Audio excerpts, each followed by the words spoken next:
Hore, kabar gembira untuk seluruh petani se-Indonesia. Sekarang tidak perlu bingung masalah pupuk lagi. Berikut ini pernyataan yang disampaikan oleh Menteri Pertanian dan Kepala Badan Pangan Nasional terkait dengan pupuk dan lain-lain. Untuk lebih jelasnya, silakan disimak videonya sampai selesai. Terima kasih. Assalamualaikum warahmatullahi wabarakatuh. Selamat siang, salam sejahtera buat kita semua. Alhamdulillah, ada kabar baik untuk petani seluruh Indonesia. Ini kabar baik untuk petani seluruh Indonesia.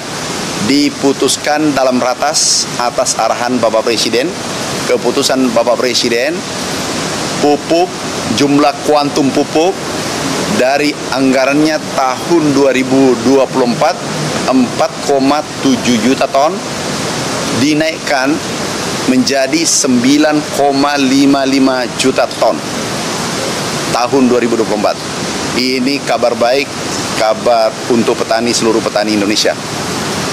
Insya Allah petani tidak usah lagi risau, khawatir dengan pupuk. Bapak Presiden sudah memenuhi kebutuhan petani seperti tahun 2014, 2015, 2016, 2017, dan 2018. Juga kuantum pupuk 9,55 juta ton. Yang kedua, insya Allah tanaman kita di bulan Desember, Januari, Februari itu kurang lebih di atas 1 juta hektar. Artinya apa? Produksinya itu dia 3,5 juta ton diperkirakan di bulan Maret. Kemudian bulan April dan Mei itu di atas daripada kebutuhan. Jadi insya Allah aman. Ke depan karena El Nino, dampak El Nino masih ada, itu kita melakukan akselerasi tanam dengan melakukan pompanisasi di Pulau Jawa, memompa air sungai yang ada seperti Jawa Timur, Sungai Begawan Solo, Cimanuk, dan seterusnya. Kita pompa ke sawah-sawah upland, sawah-sawah tanah hujan. Itu kita pompa naik. Itu strategi untuk memitigasi risiko El Nino. Kemudian yang kedua adalah kita optimalisasi lahan rawa yang IP-nya itu hanya 1 kali, kita jadikan 2 kali dan 3 kali. Ini berita baik dari hasil ratas tadi. Terima kasih saudaraku, sahabatku. Assalamualaikum warahmatullahi wabarakatuh. Katanya ada diskon buat pupuk ya Pak ya? Oh iya, diskon pupuk Pak. Oh ya, insya Allah ada diskon. Nanti tanya ke Pak Menteri BUMN. Tapi kebahagiaan kami hari ini karena aspirasi petani seluruh Indonesia dipenuhi, diputuskan di ratas tadi, pupuk naik 2 kali lipat jumlahnya, kuantumnya.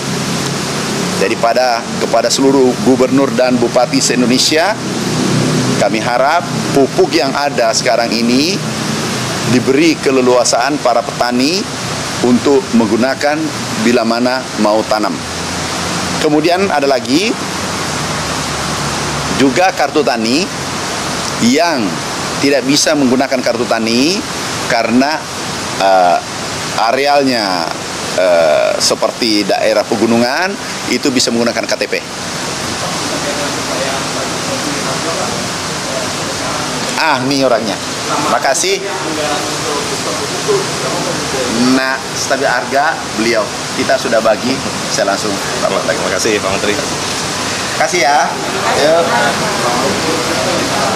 Khusus untuk stabilisasi harga, kalau kita lihat hari ini beberapa lokasi sudah ada panen. Yang sebelumnya harga gabah itu di atas 8.000, 8.600, hari ini turun ke 7.600, bahkan ada di beberapa tempat angkanya juga di bawah 7.000 seperti di Sumatera Selatan. Ya, kita berharap dengan adanya panen lokal ini tentunya harga di tingkat konsumen juga akan terkoreksi. Kemudian SPHP tetap dijalankan, beras komersial juga ada penambahan lagi dari Pak Presiden. Jadi di akhir tahun ada 200.000 ton yang diberikan kepada teman-teman penggilingan padi untuk membantu mempercepat. Kemudian di awal tahun ada 200.000 ton. Hari ini kita siapkan lagi 200.000 ton sambil mengganjal sampai dengan panen di bulan Maret ya. Pak, tapi kenaikan harga pangan nggak cuma masalah cabai udah mulai naik, terus juga minyak goreng juga sudah mulai naik. Gimana Pak cara penyelesaiannya Pak? Badan Pangan Nasional punya fasilitasi distribusi pangan. Jadi ada beberapa daerah yang panen cabai misalnya harganya 40 sampai 50 ribu. Kemudian di daerah yang defisit itu kan kekurangan, harganya bisa sampai di atas 80 ribu. Nah sebenarnya setiap pemerintah daerah ya seharusnya sudah bisa mitigasi dan ada kerjasama antar daerah. Kemudian kalau memang difasilitasi distribusi memang diperlukan, Badan Pangan Nasional juga siap untuk memobilisasi stok pangan dari daerah surplus ke daerah defisit. Ya. Pak, tapi apakah harga itu bisa turun di tempat kan bentar lagi tahun 2000 pasar, memang maksudnya kan beli produksi banyak gitu Pak? Ya kan, seperti biasa harga naik turun karena supply and demand. Jadi untuk daerah-daerah yang supply-nya sangat tinggi, bisa kita aturkan untuk fasilitasi distribusi kepada daerah yang memang defisit. Ya itu aja.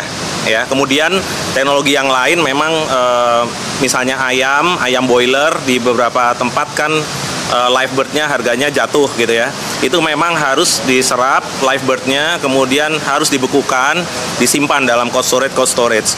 Nah ini sebenarnya relate dengan bantuan pangan juga yang ada di pemerintah, tentunya melalui BKKBN. KRS keluarga risiko stunting ya kita akan mulai di minggu ini ya untuk penyaluran ayam dan telur yang biasanya oversupply harga jatuh ini bisa diserap untuk dialokasikan bantuan pangan untuk KRS keluarga risiko stunting. Cukup ya. Pak satu lagi Pak mungkin masyarakat yang masih beras mahal sekali Pak lapangan Pak dan khususnya bagi kaum usaha peternak dan persediaan beras ini. Tadi telah kita sampaikan bahwa harga harga beras itu apa kata harga gabah. Jadi kalau harga gabah hari ini 8.000 sebelumnya, maka harga beras itu sekarang mudah 2 kali lipat. Jadi harganya 16.000. Beras yang ada di pasar yang harganya di bawah itu adalah beras intervensi dari pemerintah. Bahkan Pak Presiden sebenarnya untuk 22 juta KPM yang ada itu sudah di-cover.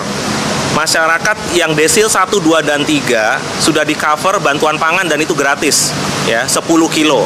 Jadi masyarakat terrendah sudah di-cover. Kemudian masyarakat yang menengah itu ada bantuan SPHP ya. Itu juga ada subsidi dan itu sudah didistribusikan ke seluruh retail. Ya, jadi kalau harga gabah saat ini berangsur turun ke 7.000, 7.600, artinya harga beras pasti akan terkoreksi.